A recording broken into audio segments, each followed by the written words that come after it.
So, Remco, it looked like war out there, especially with the new GC guys.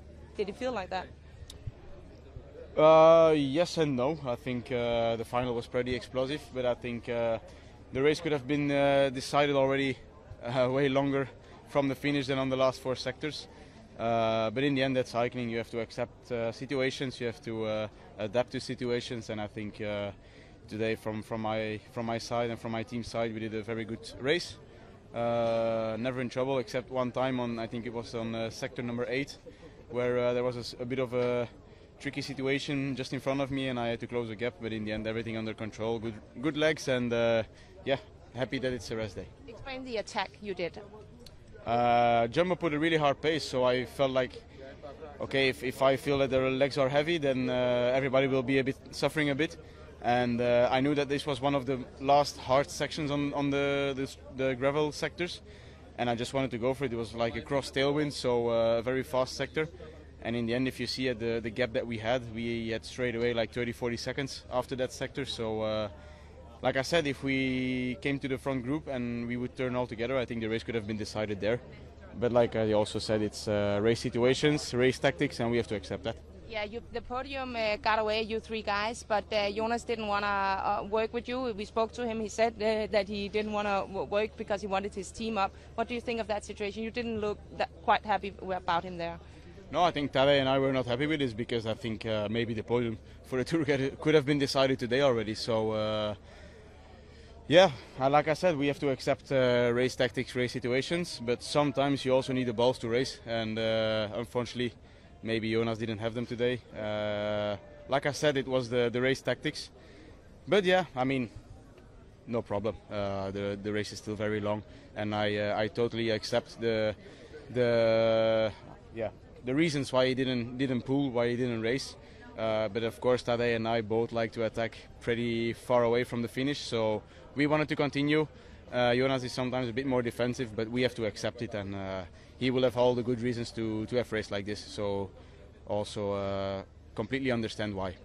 And Remco, there was just one point Tadej put in that last big attack with about 22 kilometres out. You were sitting a little bit back, and there were a couple of times today when maybe you should have been better positioned. Did you feel that that's something you can improve on? No, actually I said to my teammates, bring me to the first 5 positions, but they didn't, so I wasn't really happy with that. And then I had to close the gap myself because actually I wanted to go myself on this sector. And that's something that we have to know. Sometimes we have to be more aggressive, and especially in a race like today, you just need to put the elbows out, need to fight. And luckily I had the legs to close the gap. Okay, also the Jumbo guys didn't pull with Tadej. But I have to admit, the motos were riding really close in front of Tadej, and it was headwind, so they really pulled them away. So sometimes maybe the race organization has to look at it, but no regrets. I think in the end, a good race for us, rest day, and second spot in GC, half a minute behind, stage win, so perfect first week for us. Jonas, 99 kilometres on Jan Tratnik's bike. I don't know how many Pogacar attacks you neutralised today. How relieved are you? I'm of course very, very relieved that I made it safely through the finish without losing any time. Only 2 punctures. One when I went on the bike of Jan, and then actually I also had a puncture in the last 3K. Only like half a puncture, but I could still finish on the bike.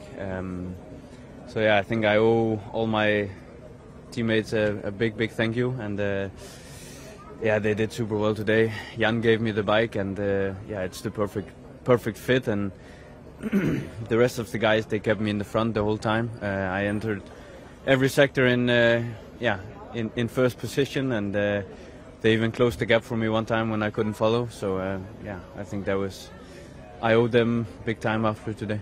You obviously dealt with that moment differently, or maybe the circumstances were different from a couple of years ago on the pavé stage. Is that the result of a bit more experience? I guess so. Also the change there with Jan was really quick. I didn't even get into the cars or anything. I was always in the bunch, so I think we did it super well, and I'm super happy that I came safely through the day. Was there a moment there when you were today? You let us know your thoughts on the gravel today, this morning. How gnarly was that stage? How difficult? I mean, attacks were going all the time. Yeah, it was just a very, very stressful day. First of all, it was.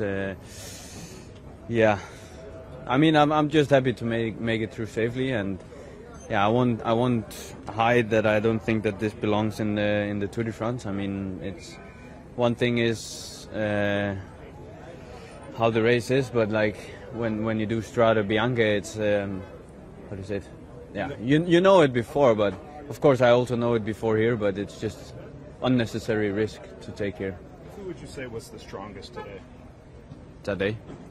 On the gravel sectors, he was the strongest. It favors him also more than it favors me, especially when it was more loose. Then a guy with my weight it's not really favorable, and that's also when he got a small gap on me. It was like probably the worst sector in case of the gravel, that it was like so loose that I was just sliding around, to be honest, and it was like really hard for me to control the bike.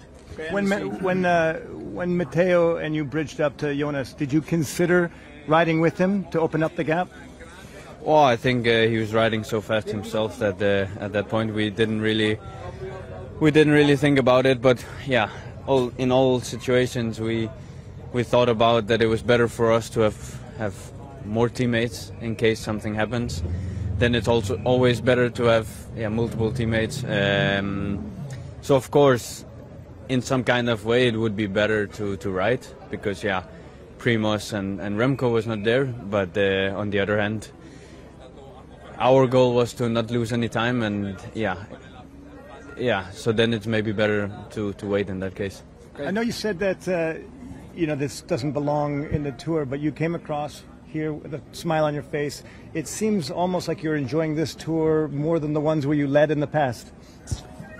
I think it's I don't know, maybe after the crash I realized what life is about, and it's more about family and living life rather than cycling. So I think in some kind of way I feel less pressure and enjoy it a bit more.